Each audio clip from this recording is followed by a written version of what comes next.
అందరికీ నమస్కారం. Welcome to our YouTube channel అనగనగా ఓ కథ. మంచి కథలు వినడానికి మా ఛానల్ను తప్పకుండా సబ్స్క్రైబ్ చేయండి. అలాగే మీ ఫ్రెండ్స్ అండ్ ఫ్యామిలీకి షేర్ చేయండి. ఇవాల్టి మన అగ్రహారం కథల్లో మిషన్ సూర్ అన్న కథ విందాం. రాధికకి అప్పుడు 12 ఏళ్ళు. వాళ్ళ అమ్మ నాన్న ఇంకో ఊరికి ట్రాన్స్ఫర్ అయి వెళ్తూ సెలవులే కదా అని రాధికని వాళ్ళ అమ్మమ్మగారైన సుగుణమ్మ గారింటికి పంపించారు. ఎప్పుడైనా బొంబాయి నుంచి తల్లితో వచ్చి 2-3 రోజులుండి వెళ్ళిపోయే ఆ పిల్లకి పల్లెటూరు కొత్తనే చెప్పచ్చు. ఈసారి సంక్రాంతి సెలవులు 10 రోజులు ఇక్కడే ఉండొచ్చు అన్న ఊహ చాలా బాగుంది. తను వచ్చేసరికి మావయ్య గారి పిల్లలు భోగి పిడకలు వేసి వాటిని జాగ్రత్తగా విరిగిపోకుండా దండలు కట్టి అన్నింటికంటే పెద్దదైన దండ రాధిక కోసమే అట్టే పెట్టారు. వాటిని చూస్తే ఇది పేడతో చేసిన దండ అనే అనిపించదు ఎందుకో మరి. పల్లెల్లో సంక్రాంతి హడావుడి నెల పట్టడంతో ప్రారంభమవుతుంది. ఇంటి ముందరి వాకిళ్ళు కొడవళ్లతో చక్కగా గడ్డి లేకుండా చెక్కించి శుభ్రంగా రోజు తుడిచి పచ్చడి నీళ్లతో కళ్ళాపు జల్లితే రంగం రెడీ ముగ్గేయడానికి. భోజనాలు చేసేసి వెళ్ళండే, ఆలస్యం అయినా బాధ లేదు అనేవాళ్ళు పెద్దవాళ్ళు. ఆనకి ఆకలేస్తే జంతికలో బెల్లం మిఠాయో ఉంటాయి కదా, ఆ ధైర్యంతోనే అన్నాలు తినేసి వాకిట్లోకి ప్రవేశించేసరికి 7. మామయ్య కూతురు బేబీ ముగ్గులు చక్కగా వేస్తుంది.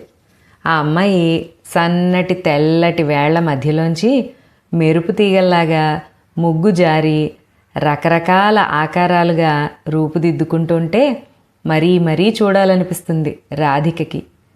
తాను ఉండే బొంబాయిలోని ఆకాశ హర్మ్యాలలో నేల మీద ముగ్గేసే అవకాశం లేనేలేదు. వెయ్యాలనున్న ఆకాశం అందదు. తను ఒక కొబ్బరి చిప్పలో ముగ్గు తీసుకుని చిన్న చిన్న చిలకలు మామిడాకులు ఇలాంటివి వేసేది. బేబీ వేసే ముగ్గులకి అడ్డు రాకుండాను. చామంతులు గులాబీ పూలతో పూలజళ్ళు వేసుకోవటం అందరికీ సరదానే. చిన్న మావయ్య భార్య లక్ష్మత్త రకరకాల జడలు వేయడంలో ఎక్స్పర్ట్. నాగరం జడ, ఈతపాయల జడ ఇలా ఎన్నో వేసి పూల జడలు కూడా కుట్టేది. భోగి మంటలు, భోగిపళ్ళు, పొమ్మల కొలువులు, ప్రభల తీర్థం, కోడిపందాలు, తెలుగింటి కాంతి సంక్రాంతి. అయితే అమ్మమ్మగారింట్లో సంక్రాంతికి కొత్త బట్టలు కొనే తీరు మాత్రం రాధికకి పెద్దగా నచ్చేది కాదు. ఎంత ముందర చెప్పినా సరే అమ్మమ్మ తానంత తానుగా బజారు వెళ్ళదు. వీధిలోకి వచ్చి అమ్మే మూటలతని దగ్గరే కొనుక్కోవాలి. ఎప్పుడు కావాలంటే అప్పుడు, వీలైతే లోకల్ ట్రైనో లేకపోతే బస్సో ఎక్కి ఏం కావాలన్నా తను అమ్మ చిటికలో తెచ్చేసుకుంటారు బొంబాయిలో. కానీ ఇక్కడ ఆడవాళ్ళు ఇల్లు కదలాలంటే ఒక పెద్ద ప్రయాణం. ఇంక చేసేదేముంది, మూటలవాడు ఎప్పుడొస్తాడా అని ఎదురు చూడడం తప్ప. మూటలతను రోజు ఒకవైపే తిరగడు. అన్ని ఊర్లు తిరుగుతూ 4 రోజులకోసారి అలా అటువైపు వస్తే గొప్ప. అందుకే అతని కోసం వీధిలో కాపలా కూర్చోవాలి. అన్నం తినడానికి లోపలికి వెళ్తే ఈలోపు వెళ్ళిపోతేనో. అందుకే బేబీ రాధిక వంతుల వారీగా అన్నం తినేవారు. ఇలా ఓ 4 రోజులు చూశాక ఒకరోజు కనిపించాడు. సైకిల్ వెనక్కాల పెద్ద మూట నిండా బట్టలు, ముందు హ్యాండిల్కి 2 పక్కల సంచీలలో జాకెట్ బట్టలు వగైరాలు పెట్టుకుని. అమ్మమ్మ, అతను వచ్చాడు, తొందరగా రా దాదాపు అరిచింది రాధిక. ఈలోపున బేబీ అతన్ని పిలిచింది. అరుగు మీద చాప వేశాక అతను నిదానంగా తెల్లటి చేతి రుమాలతో తన చేతులు తుడుచుకుని అప్పుడు మెల్లగా మూట విప్పేవాడు. అతను వచ్చిన సంగతి ఎంత వేగంగా ఊరంతా పాకేదంటే మూట మొత్తం విప్పేలోపే ఇరుగు పొరుగు వచ్చి చేరిపోయేవారు. చిన్నాలం పట్టు పరికిణి చాలా బాగుంది కదే అని బేబీ అంటే, కాఫీ కలర్ పరికిణి గుడ్డ ఇంకా బాగుంది కదూ అని పక్క వాళ్ళ కాశీ అనేది. అమ్మమ్మ తీరిగ్గా వచ్చి అన్నీ ముట్టుకొని చూసి గజం పన్నానా చీర పన్నానా అని అడిగేది. అదేంటండి అమ్మగారు అంత మాట అనేశారు, ఏనాడైనా గజం పన్నాలు చీటీగుడ్డలు అమ్మానా అండి అన్నాడు. సరే మొత్తానికి పసుపు రంగుకి ఎరుపంచున్న పరికిణి తనకి, ఆకుపచ్చకి గులాబీ రంగు అంచున్నది బేబీకి అందరి ఆమోదంతో సెలక్షన్ అయింది. ఇక అప్పుడు అమ్మమ్మ బేరం మొదలెట్టింది. ఎంత చెప్పావయ్యా అని అతను అడగగానే, మీకు తెలియందేముందండి, 300 అన్నాడు. ఏమిటి 300? కంచిపట్టు రేటా? ఇచ్చే బేరం చెప్పు, మరి 2 కావాలి కదా అంది అమ్మమ్మ. మీ కాడ బేరాలా అమ్మా? సర్లేండి, రెంటికి కలిపి 500 చేసుకోండి అన్నాడు. అబ్బే 250 ఇస్తాను 2 గుడ్డలకి కలిపి అంది అమ్మమ్మ. రాధిక గుండెల్లో బాంబు పేలింది. అమ్మమ్మ, ఇది కుదిరే బేరమేనా? ఎందుకు అంత తక్కువ అడుగుతావు? అమ్మమ్మ చెవిలో గొణిగింది రాధిక. నువ్వు ఊరుకో, నీ మొహం, నీకేం తెలీదు అని కసిరింది అమ్మమ్మ. అతను ఇవ్వకుండా వెళ్ళిపోతేనో అని ఒకటే భయంగా ఉంది రాధికకి. నాయనమ్మ బేరసాలాలు తెలిసిన బేబీ ధైర్యంగానే ఉంది. మొత్తానికి 320 దగ్గర ఆగింది బేరం. నా ఒత్తుల పెట్టిలో అమ్మమ్మ మాట పూర్తవకుండానే డబ్బు తెచ్చిచ్చింది రాధిక. రంగు వెలిసిపోయినా గుడ్డలు ఆగేసినా మళ్ళీ వచ్చినప్పుడు ఇచ్చేస్తాను సుమా అని బెదిరించింది అమ్మమ్మ. బదులుగా చిరునవ్వు నవ్వాడు అతను. తర్వాత అమ్మమ్మ ఇచ్చిన మజ్జిగ తాగేసి వెళ్ళిపోయాడు. అమ్మయ్యా, బట్టలు కొనడం అయింది, ఇంకా కుట్టించుకోవడమే మిగిలింది. మన సూరన్నకి ఇచ్చిరండర్రా అంది అమ్మమ్మ. సూరన్నక ఎప్పుడు తొందరగా ఇవ్వడు కదా బేబీ అంది. పర్వాలేదు, మా నాన్నమ్మ చెప్పిందని చెప్పు, ఇచ్చేస్తాడు అనేసి ఆవిడ పెరట్లోకి వెళ్ళిపోయింది. అగ్రహారానికి అల్లా ఉన్న ఏకైక టైలరు సూరన్న.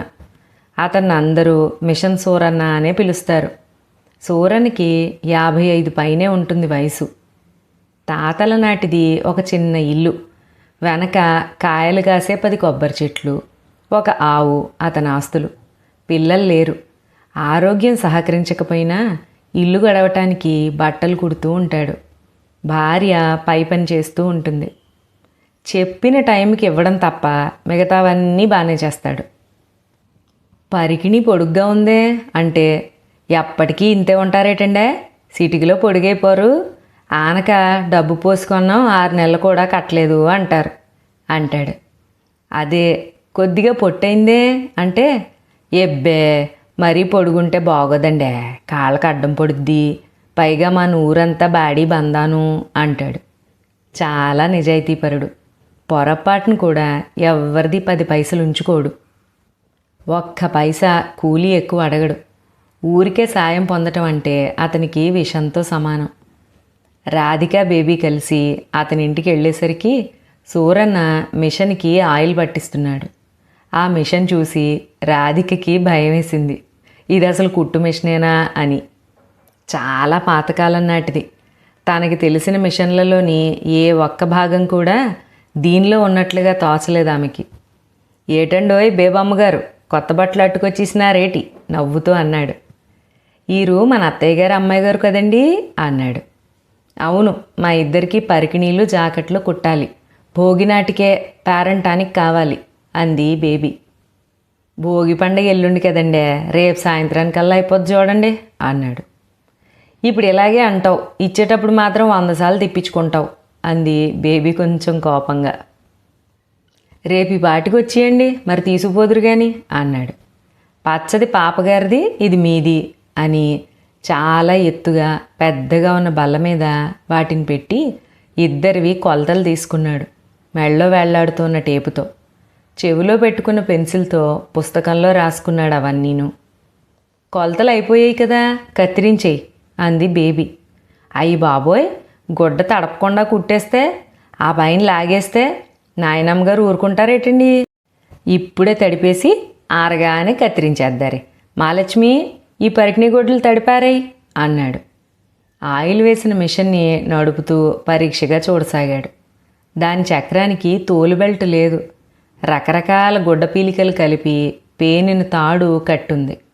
దాంతో ఆ మిషన్ ఎలా తిరుగుతుందో, అతను ఎలా బట్టలు కుడతాడో అనేది ఒక పరిశోధనకి పనికొచ్చే వ్యాసం అవుతుంది, ఎవరికైనా ఓపికండి రాస్తే.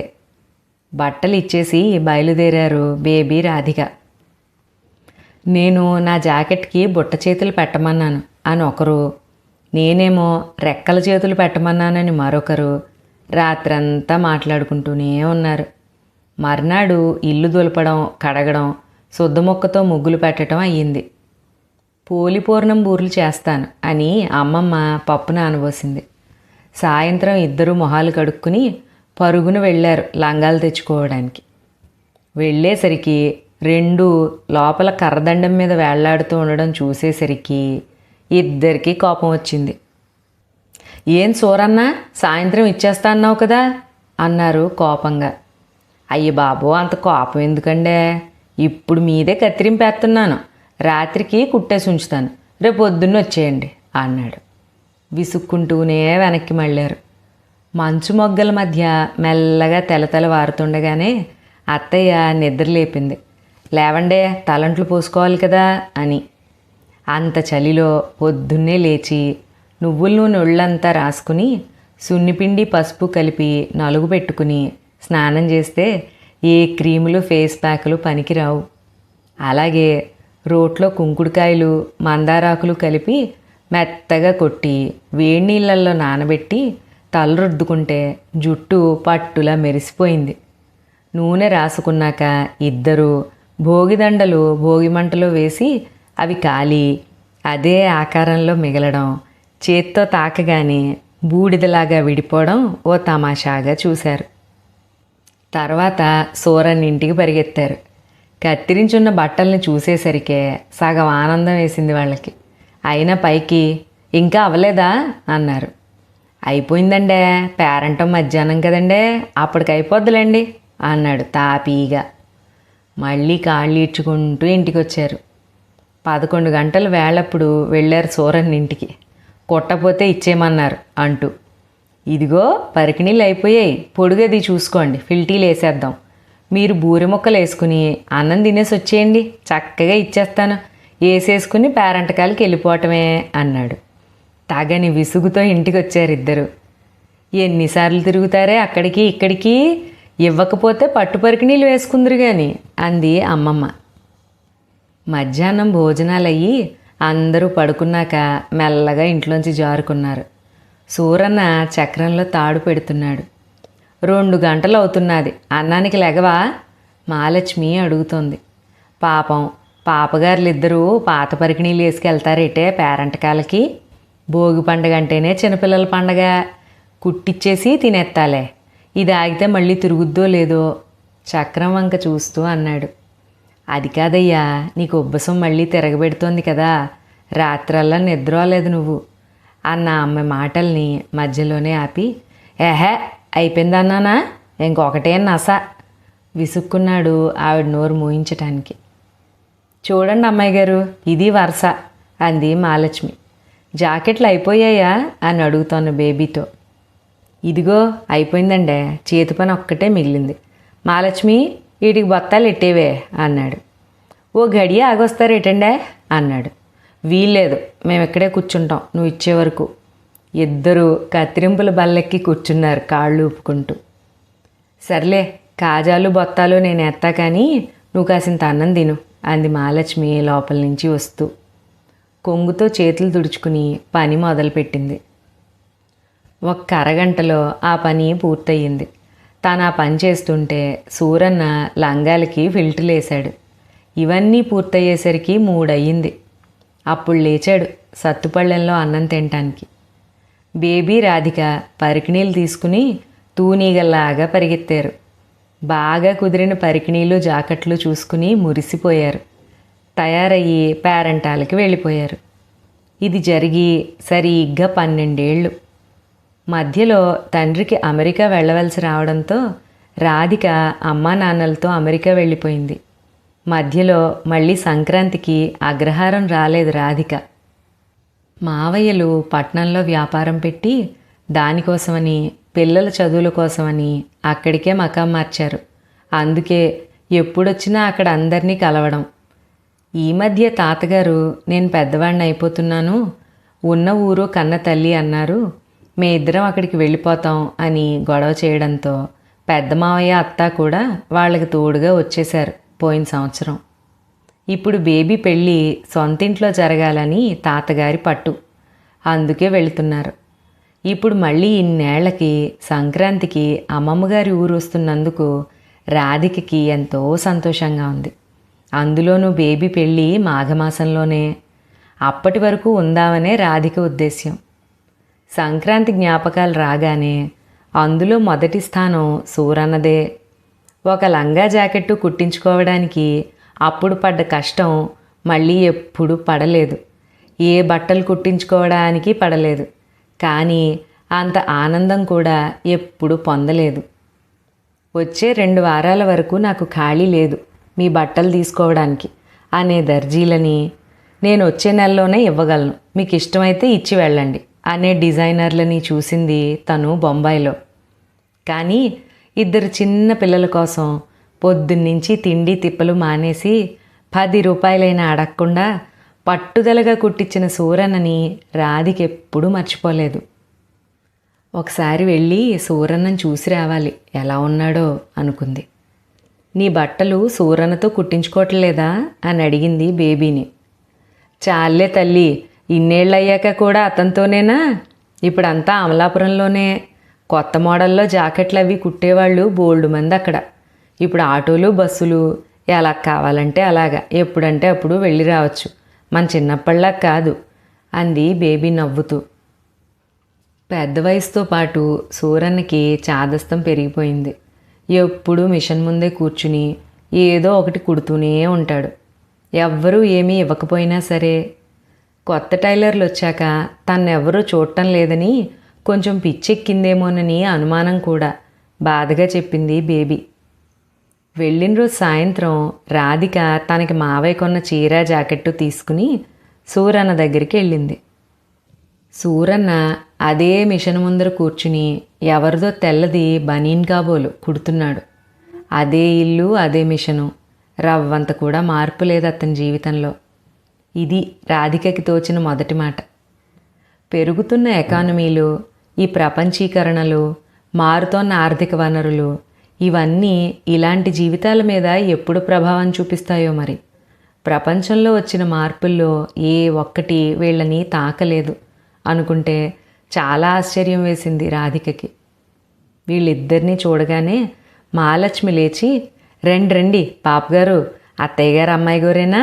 అమ్మగారు బాగున్నారా అని పలకరించింది. మిషనే కాదు, వాళ్ళ మాట తీరు, ఆప్యాయతల్లో కూడా మార్పు ఏమీ లేదు. అవును, అదే సూరన్నతోనే కుట్టించుకుంటుందిట దాని బట్టలు అంది బేబీ నవ్వుతూ. చూస్తున్నారు కదండే, ఎవ్వరూ ఇవ్వట్లేదని తన పాత బనీను మళ్ళీ కొడుతున్నాడు. ఏదో కుట్టు పని లేక చనం ఉండలేడు. ఈ కొత్త కుర్రోళ్ళ ఫ్యాషన్లు మనకు కొత్తయా చెప్పండి? మానేవయ్యా అంటే మాటండు. పైగా ఆరోగ్యం బాగోట్లేదండే, మీకు తెలుసు కదండే అంతాను అంది బేబీతో. తాతయ్య గారు లాంటోళ్ళు ఏదైనా సాయం చేస్తామంటే ఊరికే తీసుకోవడం నా వల్ల కాదంటాడు. ఇక్కడొద్దు కానీ నా మాటిని బేబమ్మగారు మిషనోడి దగ్గర కుట్టించుకోండి అంది మహాలక్ష్మి రహస్యంగా. ఏటే చెబుతున్నావు పాపగారులకి నా మీద? మిషన్ తిరిగిందంటే రైలు చక్రం తిరిగినట్టే. ఆ జాకెట్ తెచ్చారా అండా అంటూ లేచాడు సూరన్న. వద్దమ్మా, బంగారం లాంటి పట్టు చీర మీద జాకెట్ పాడైతే బాగుండదు అని అడ్డుపడబోయింది మహాలక్ష్మి. పర్వాలేదులే కుట్టని. ఇదిగో సూరన్న, వచ్చే వారం పెళ్ళి. నువ్వు తడిపి ఆరేసి కుట్టడానికి చాలా టైం ఉంది. ఈసారి మాత్రం నన్ను తిప్పించుకోకుండా ఇచ్చేస్తే చాలు. కుట్టుకూలి మహాలక్ష్మికి ఇస్తున్నాను అని అతను చూడకుండా ఆ అమ్మ చేతిలో 500 ఉంచింది. చూస్తే మళ్ళీ నా కూలి 13 రూపాయలే అంటాడని తనకి తెలుసు. ఈ కథలో తన ఆకలిని కూడా పక్కన పెట్టి పిల్లల సరదా కోసం శ్రమపడి పరికిణి కుట్టిన సూరన్న మనందరికీ ఎంత నచ్చుతాడో. పట్నంలో గారాబంగా పెరిగినా ఏ భేషజం లేకుండా సూరన్న చేతే జాకెట్ కుట్టించుకునే రాధమ్మ కూడా అంతే నచ్చుతుంది. ఇంత చక్కటి ఆర్ద్రత నిండిన కథ రాసిన శ్రీ వేదుల సుభద్ర గారికి నమస్కారాలతో సెలవు. ఇలాంటి మనసు కథలను ఇష్టపడే మీ స్నేహితులు చుట్టాలకు తప్పకుండా ఈ వీడియో షేర్ చేయండి. మరొక మంచి కథలో మళ్ళీ కలుసుకుందాం.